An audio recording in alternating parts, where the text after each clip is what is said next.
The Eagles had a pretty big loss on Thursday, and it could be the biggest loss of the offseason.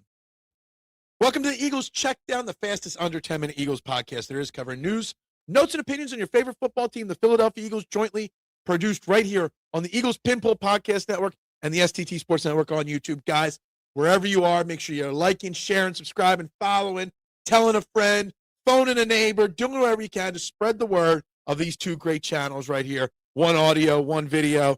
Make sure you're doing that, guys. I'd greatly, greatly appreciate it. And tune in to Trending in the AM on the STT Sports Network Monday through Friday at 8 a.m. for 90-plus minutes of live sports talk, taking your thoughts and opinions on everything we talk about here and anything else that's happening in Philadelphia sports or nationwide. That's what we do. We cover it all, guys. I'm Phil Stiefel, and we got today the biggest loss, probably the offseason for the Eagles. We got NFL award finalists. We've got NFL championship game predictions and more offense coordinator rumors, whatever. Anyway, so the first big news of Thursday, Christian Parker is no longer part of the Eagles' defensive coaching ranks. He was hired and signed by the Dallas Cowboys to be their defensive coordinator, one of the youngest defensive coordinators ever in the NFL.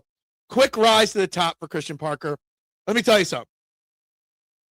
It's going to be a major loss for the Eagles' defense and the defensive coaching ranks. Dallas actually did. He was brought in to interview. He ended up going to Green Bay, too, for an interview. Dallas hired him. For the first time in a decade or longer, Jerry Jones and the Dallas Cowboys actually did something smart, did the right thing. That's kind of scary. What do the Eagles do? I don't know. Two names I'm going to give you that are going to throw out there. One, current safeties coach Joe Casper, young up-and-comer on our coaching staff. He's our safeties coach. Probably see an increased role for him in the secondary under Vic Fangio. And if the Eagles hire Bobby Slowick to be their OC, and he's on their list now, his brother, Ryan Slowick, is a defensive assistant that coached under Vic Fangio in Miami. So maybe Ryan Slowick is an extra addition brought in the defensive ranks, both young guys. And obviously Bobby Slowick's on my short list as Eagles offensive coordinator as well. The Eagles put in a request to interview Bears offensive coordinator Declan Doyle.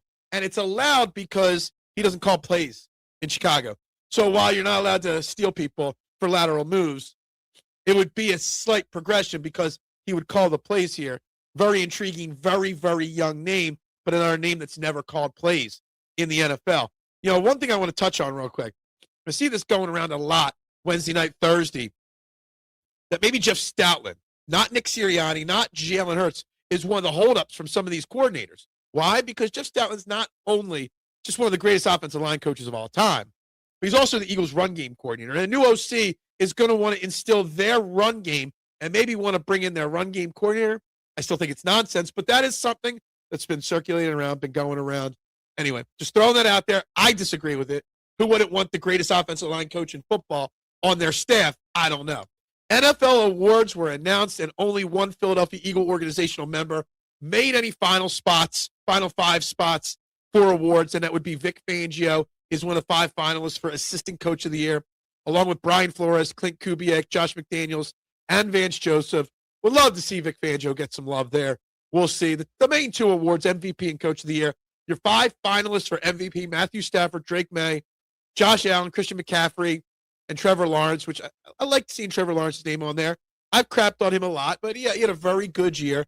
I think it will go to Matthew Stafford, but I wouldn't be shocked if it would go to Drake May. If I had a vote, I'd probably give it to Drake May, honestly. And I'm not even a Drake May or Patriots fan, but I would. Coach of the Year awards, Ben Johnson with the Bears, Liam Cohen, Mike McDonald, Kyle Shanahan, Mike Vrabel. It'll probably go to Mike Vrabel with the Patriots. But I really think Ben Johnson and the turnaround he put the Bears through this year, I really think he should win that. So if I had votes, it would be Vic Fangio, Ben Johnson, and Drake May, but that's probably not what it is.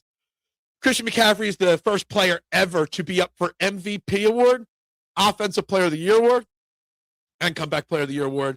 Little fun little thing right there. Your other Comeback Player of the Years candidates: Dak Prescott, Christian McCaffrey, Stephon Diggs, Trevor Lawrence, and Aiden Hutchinson.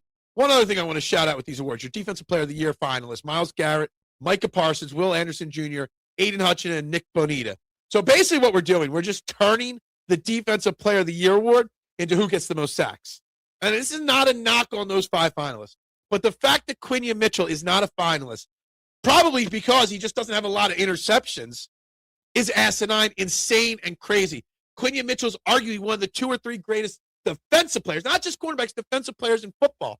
And because he doesn't do it flashy, he'll never get the recognition he deserves. And that's a damn shame. All right, we got 2 huge football games on Sunday. The AFC and NFC championship game. Who is playing the Super Bowl? Here are the games. The New England Patriots travel to Denver to take on the Denver Broncos. New England is a 4.5-point road favorite, over under 42.5. Obviously, the Broncos have to overcome the loss of Bo Nix. Jarrett Stidham is going to be starting his first ever playoff game. Dude's only had a handful of starts in his career in the NFL.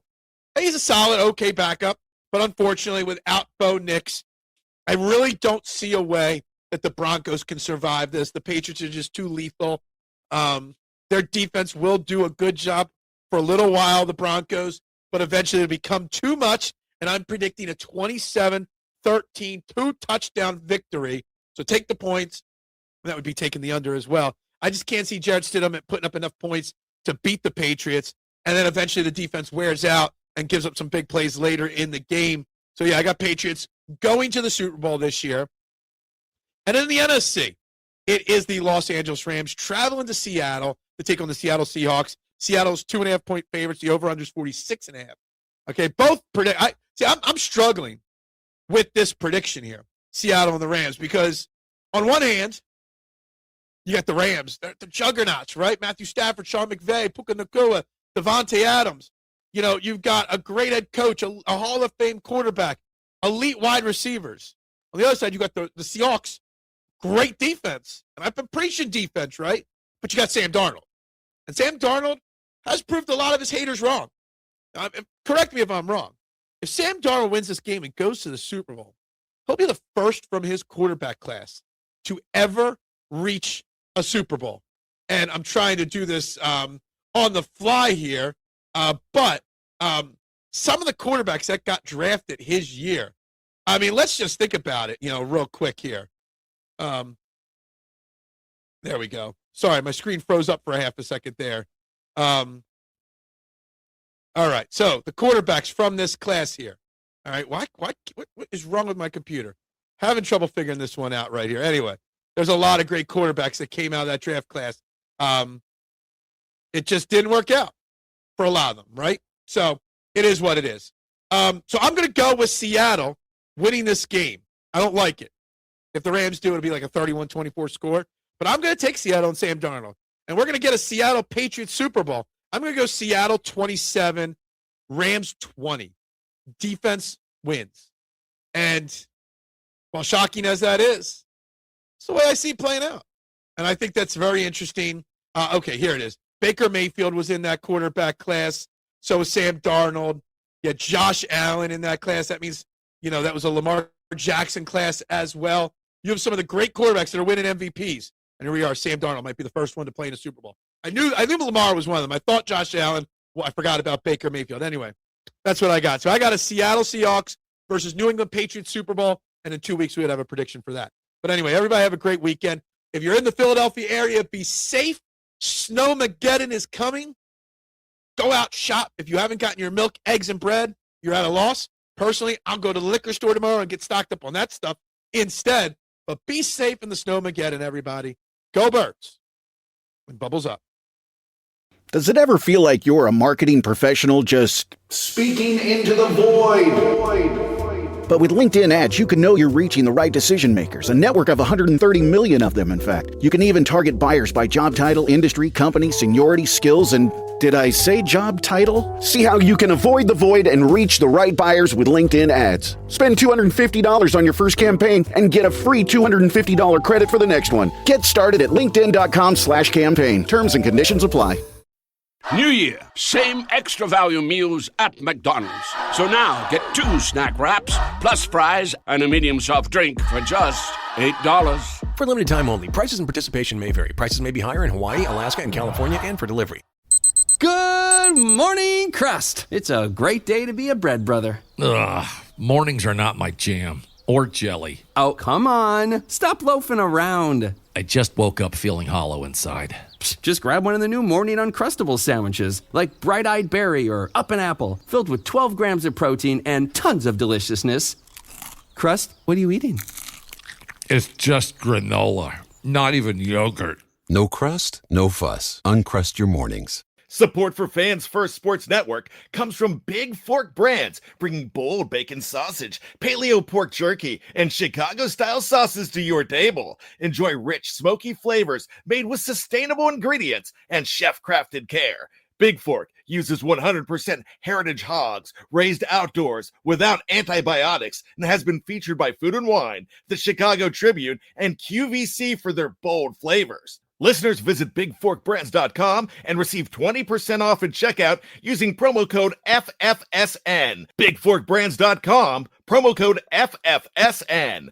Thank you for your support of this show.